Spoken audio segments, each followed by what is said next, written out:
Го следите неделното интервју на Слободна Европа. Во него гостин е Андреа Стојковски од Центарот за европски стратегии.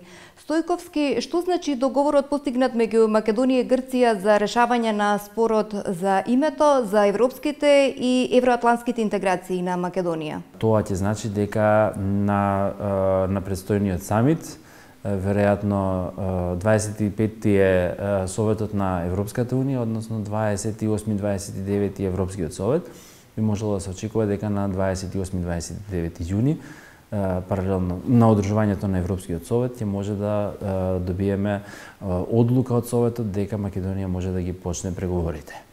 Таа може да биде проследена заедно со утврдување на датум за отворање на преговорите или за одржување на меѓувладината конференција, или пак може да биде само одлука за почеток на преговори, утврдувањето на конкретниот датум да дојде во некоја подоцнежна фаза. Кога? Ако нема паралелно одлука за почеток на преговори и утврдување на датум, сега можно е, меѓутоа има такви примери кога имало одлука за почеток на преговори, па датумот бил утврден во подоцнежна фаза. Јас би рекол дека тоа може да се случи некаде во почетокот на есента. Веројатно тоа ќе значи поминување на референдумот, за да може да бидеме сигурни дека може да продолжи работата понатаму, а можно е да се случат двете работи одеднаш. Во секој случај очекувам дека меѓувладината конференција ќе започне на крајот на оваа година, некаде во почетокот на декември.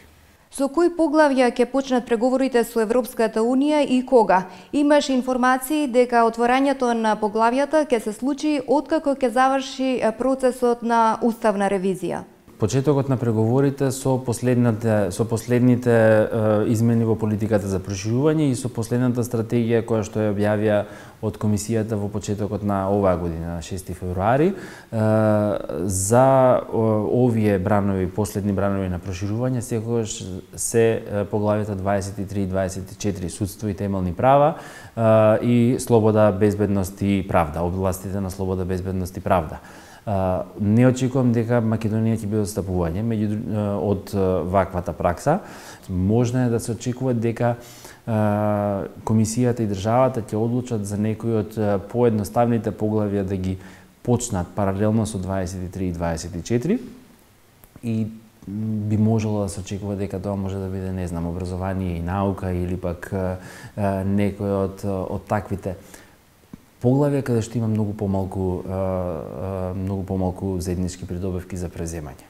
Што со влегувањето на Македонија во НАТО? Кои обврски треба да ги исполни Македонија по добивањето на поканата, со оглед дека процесот на пристапувањето трае година и половина? Во таа година и половина имате испорака на покана, имате процес на преговори на протоколот за пристапување, кој што трае некои 2 или 3 месеци максимум. Имате процес на ратификација на протоколот за пристапување во сите парламенти на државите членки. Јас мислам дека ако тоа се случува од јули оваа година, некаде до крајот на следната година би можеле да бидеме и формално Македонија да го види своето знаме развиорено во седиштето на НАТО. Со договорот меѓу Македонија и Грција се решава долгогодишниот спор за името, но очекувате ли потешкоти при имплементацијата со оглед на актуелната политичка ситуација? Јасно е дека ќе има поинакво размислување и добро е кога такво размислување има. Она што треба да го имаме во предвид е аргументацијата. Не можеме да тргнеме од емоциите. Ако одиме од емоциите, јас можеби не сум задоволен од обврската дека треба да го прифатиме договоров, меѓутоа задоволен сум од алтернативата која што тој ја нуди. Статус квото после 27 години е неодржлив. Во вакви услови на геополитика во какви што се наоѓаме, исто така не можеме да продолжиме бесконечно да обстојуваме. На држава и треба алтернатива и треба развој.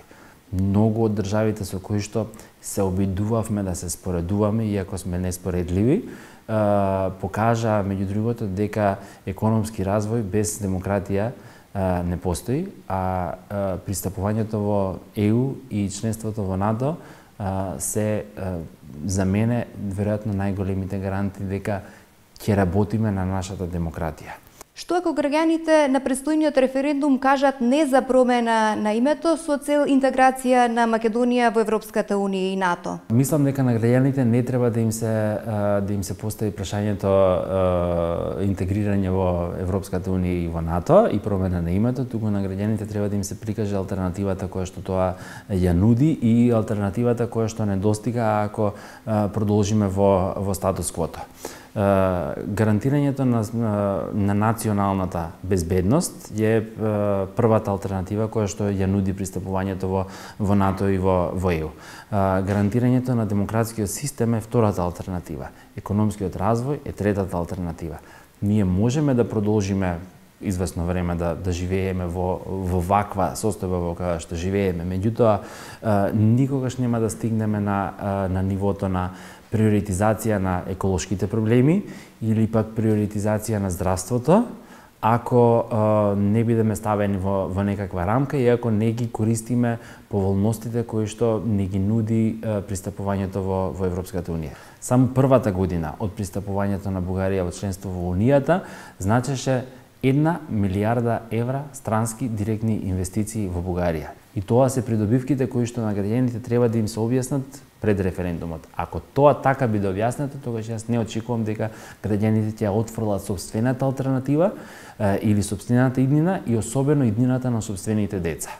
Што ако граѓаните кажат не на предстојниот референдум, како тоа ќе се одрази врз евроинтегративните процеси, случувањата во земјата и каков ќе биде односот на меѓународната заедница кон државата? Ако одлучиме дека нема да го прифатиме договорот, тогаш треба да бидеме подготвени за уште посилно влијание на и либерални и авторитарни режими во државава, за засилување на пропагандата која што ја има и е веќе видлива и во овој момент.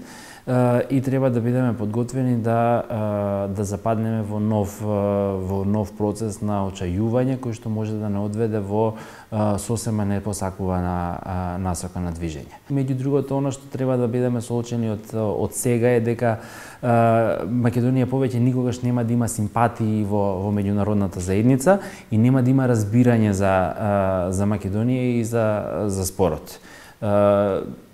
Почнавме со непознавање на спорот, влеговме во фаза во која што имаше енормна симпатија за Македонија и разбирање за нашиот однос и за наметнувањето од страна на Грција. Го испровоциравме лошото размислување на меѓународната заедница. Успеавме некако изминативи 11 месеци да ја поправиме сликата за држава, бидејќи станавме држава која што проектира демократија, се обидува да ги надмине споровите, го подпишавме договорот за пријателство со Бугарија. Ова беше уште еден екстра чекор во вистинската насока. Мислам дека не сакаме да направиме разочарување и губење на пријателството на меѓународната заедница. Има ли напредок во реформите во јавната администрација, следењето на комуникациите, правосудството, медиумите? Во кои области се исполнети условите, а каде треба да се работи? Ќе се обидам да ја парафразирам комисијата. Беа направени голем дел од очекуваните реформи и во добра мера се исполнети итните реформски приоритети, но резултатите од работата или враќањето на она што беше направено како штета во изминатиот период не може да се случи во само една година. Дали наместо името темпото на реформскиот процес може да биде пречка државата повторно да се најде зад вратата на Европската унија со оглед дека за поголем дел од решението е потребно двотретинско мнозинство во парламентот? Веројатно, меѓутоа сега треба да го покажеме државничкиот капацитет. Или ќе застанеме искрено за реформите и ќе притискаме реформите да се случуваат. Подавањето на раката на опозицијата не смее да биде само форма и некаков притисок, туку мора да постои суштинска дебата. Процесот на преговори исто така треба да биде процес во кој што ќе биде вклучена не само опозицијата заради да биде вклучена, туку со суштинска дебата во собранието и да биде вклучена дури и да биде вклучено нормално и граѓанското општество, затоа што добар дел од експертизата се наоѓа надвор од политичките партии и надвор од државната администрација. Ви благодарам на разговорот. Благодарам на шансата да зборувам. Го следевте неделното интервју на Слободна Европа. До гледање.